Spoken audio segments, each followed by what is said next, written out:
Hello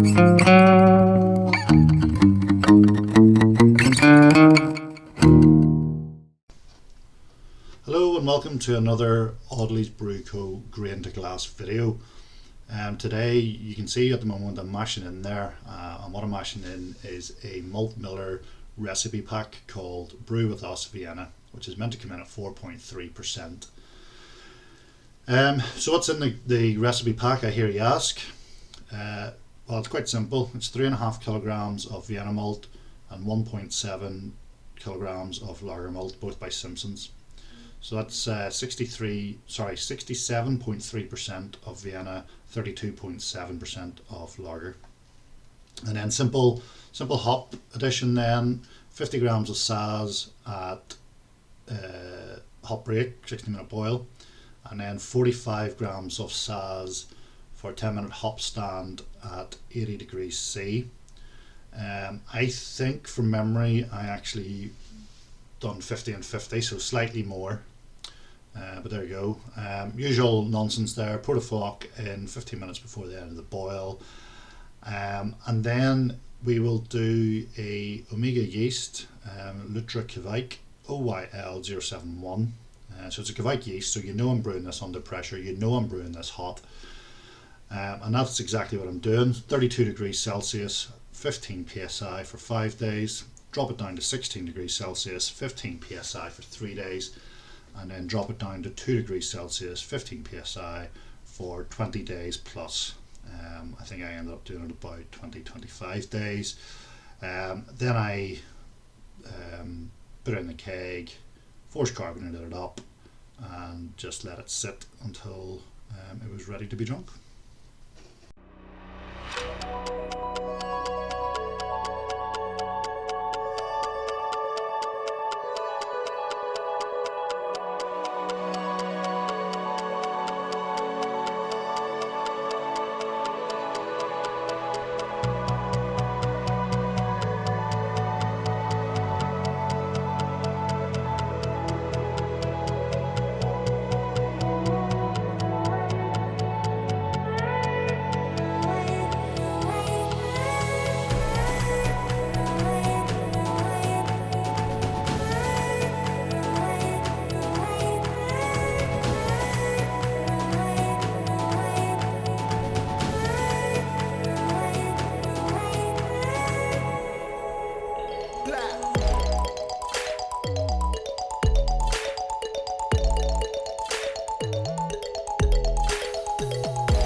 And that's a wrap.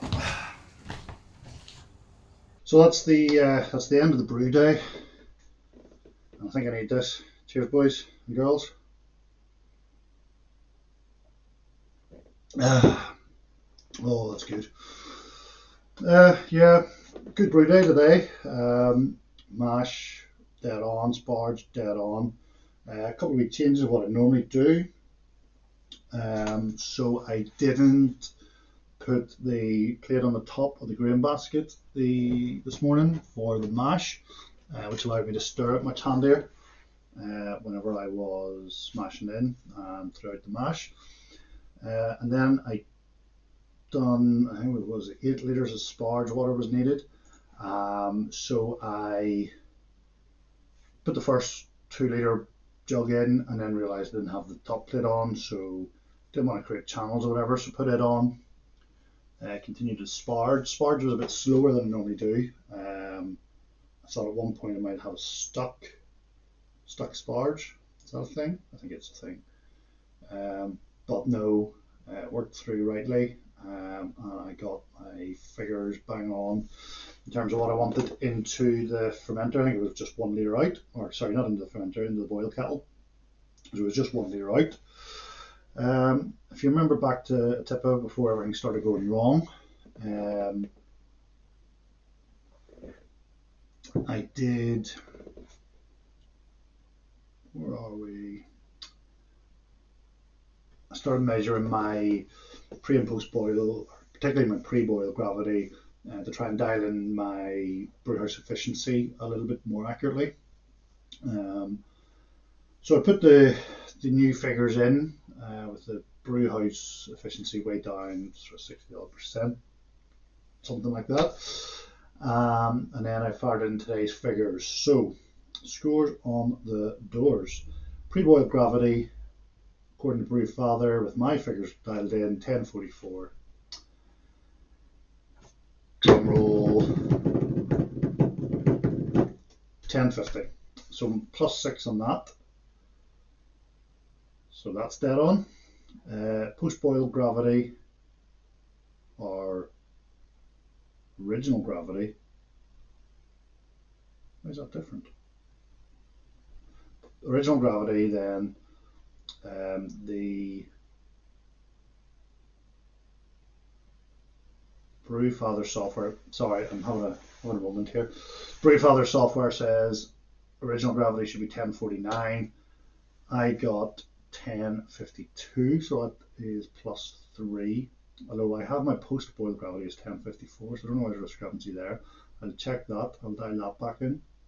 So it's either 1054, 1052, which is either +5 or +3, obviously, which will then give me a alcohol by volume of 10%, no, 5.5%. Let me just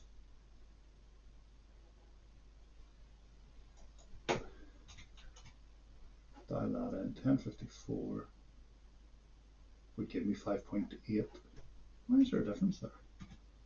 Let's just be there. So we're talking somewhere between 5.5 5.8%. Will not fall out over what's that, 0.3%. Attenuation oil will worry about that at the end of the brew fermentation process. So that brings my mash efficiency back from 73% based on the Tippa to 80%, which is where roughly I thought it would be. And brewhouse efficiency 70% based on the Tippa, back up to 74%. Blah blah blah. The rest of the figures not really relevant at the moment. Yeah, so all in all, decent brew day. As I say, a couple of issues with the mash and sparge. Nothing at all. It was dead on. Not much in the way of things that could go wrong in the boil. You put your hops in 60 minutes. You do. At the end of it, I did do a hop stand. And I said earlier I wasn't going to do one. But I did one. Then I had an issue. I'm not sure we got footage of it, but I have an old copper chiller, immersion chiller that I use. Well, no, I don't use it anymore because when I bought the Brewzilla, I got a stainless steel one, with as part of the kit. So I have been using the stainless steel one, and it's been dead on. We've had a little bit of a water flow problem with it. So I decided today, based on the fact that the stainless steel one had been lying out in the back garden for a while, and so it needs a good scrub and a good clean, which there's nothing to do today. So based on that, I decided to use the old copper one. So I dug it out of the shed, gave it a quick clean, and fired it on. And then I remembered why I wanted to stop using it, because it leaked like a mofo. I thought I had it fixed. I thought I realised the problem, but when I put it back together, the connections back together, it wasn't fixed. So hose lock, I should have known. Hose lock's useless. It leaks all the time anyway, even on the garden hose. So going to be looking at maybe getting another chiller built and working out a way of just attaching the tube to it with Jubilee clips, and then working out a way sorting that out after. The issue obviously for me then is because I sort of brew in the kitchen and bringing the fermenter over to the door, or sorry, not the fermenter, the kettle over the door. All the hoses lying about it. It's a bit of a trip hazard. It's not so bad in the summer, I can brew outside, but I am in Northern Ireland and up north, so it's quite cold in the winter, so not really ideal to be standing out there. But yeah, so take a couple of shots, maybe update you as we go through in the gravity. I probably won't, to be honest with you. I never really do. There's no dry hopping on this one. So it's in the it's in the fermenter. Pressure up to 5 psi. The step said for 15 psi, but what I've done is set the spunding valve and calibrated it to 15, so just let the pressure build up under fermentation. So 15 psi, 32 degrees centigrade, Celsius, whatever. I wonder what the difference. I might look up the difference. Anyway, 5 days, then 15 degrees for 3 days, and then we'll cool crash. We'll get it put into a keg.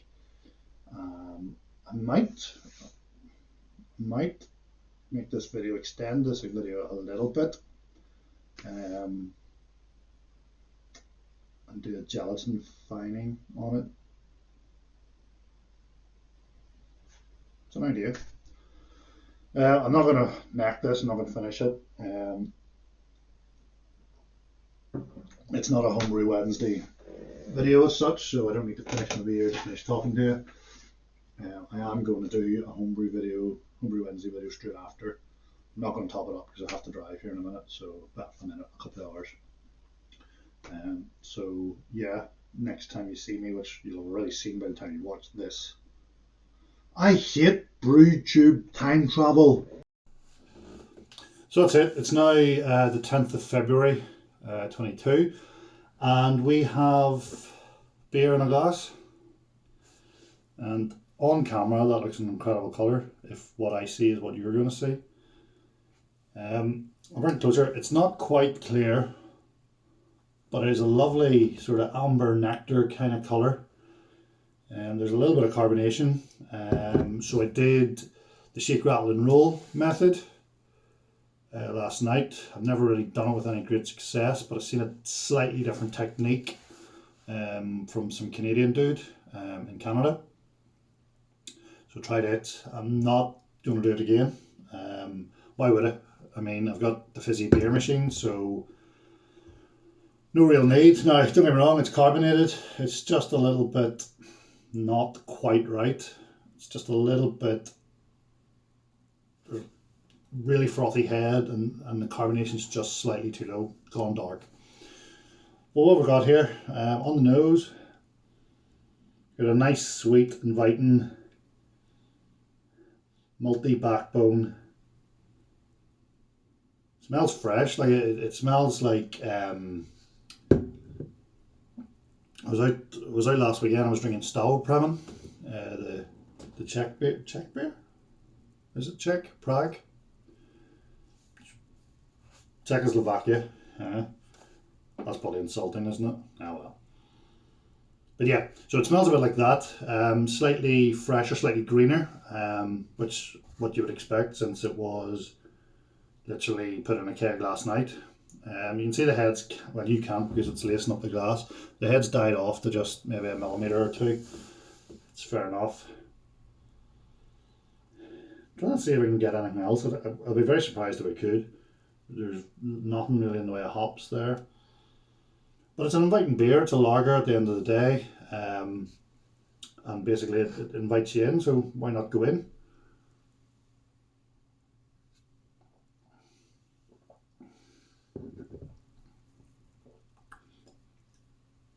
Decent level of carbonation on the tongue. Just feel it tickling your tongue a wee bit. It's sweet. It's slightly thin bodied. And it dries off at the finish. Overall, very, very impressed with that. It's the second time I've brewed it. First time I let it condition slightly longer, so it was clear. It was no findings or nothing, but it was as clear as a commercial Vienna Lager. This one here is a bit more rushed, so therefore it is slightly cloudier. So in terms of Lutra then, I like it.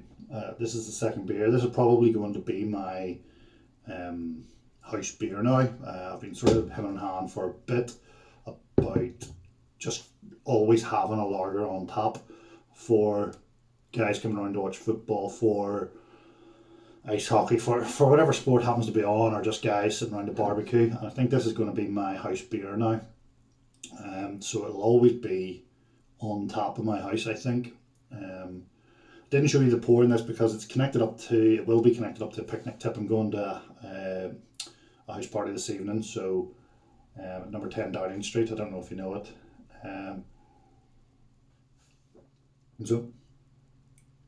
Oh, sorry, it's not a party, it's a work event. Yeah, and there'll be cake. So, but yeah, really, really impressed with this beer again. It's a shame it's not going to get longer to condition. I would imagine that quite a lot of it will be drunk tonight.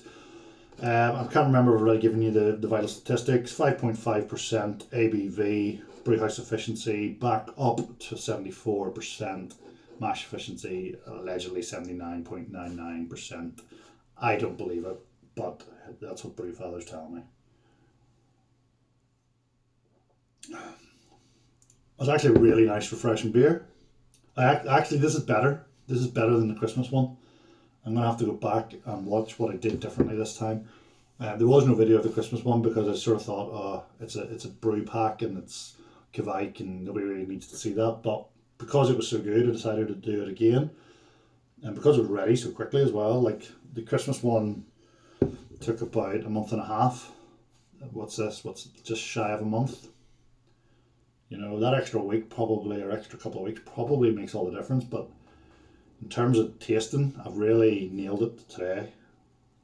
Really, really happy with that. None of you are getting any of it, so sickens. But yeah, I'd highly recommend it. It's the Malt Miller. I'll drop the link down below. It's the Malt Miller Brew with Us Vienna, I think it's called. And yeah, Audley Brew Co. 2 thumbs up. Definitely worth it. Still have the yeast cake sitting in the Firmzilla downstairs. Gonna harvest a bit of that, hopefully keep it, dry it out and keep a little bit of it at least. And then maybe experiment a little bit with Vienna, because I really like the multi backbone of that. That's going to be a terrible edit. Some bloody cold caller just knocked the door. So where was I? Yes, so I'm going to try and get some of the yeast cake or whatever. No, I moved on past that, hadn't I? This is going to be terrible. Got something in my mind. Hold on. Yes, so I'm really I like the Vienna base, and I like the overall of this pack. Malt Miller do tell you what's in the pack, so do I have it sitting about here? I think it is just 100% Vienna or 90% Vienna. I'm literally looking at Brewfather. Yeah, so what have we got? 1.82 lager malt, 3.75 Vienna malt. That's it. That's a good base there, right there. Fantastic. So, got a beer last night downstairs that advertised itself as a German pale ale. It's got me thinking. I mean, I think everybody's had that thought process before. Let's fuck a lot of hops into the lager and see what happens. That's how IPL became a thing. New Zealand lagers became a thing. But a German pale ale, interesting. Food for thought. But anyway, I'll let you go. This has been Audley's Brew Co. Malt Miller, Brew with Us Vienna. I hope you've enjoyed the video. Like, subscribe, leave a comment. Constructive or otherwise, I don't really care. Thick skin. But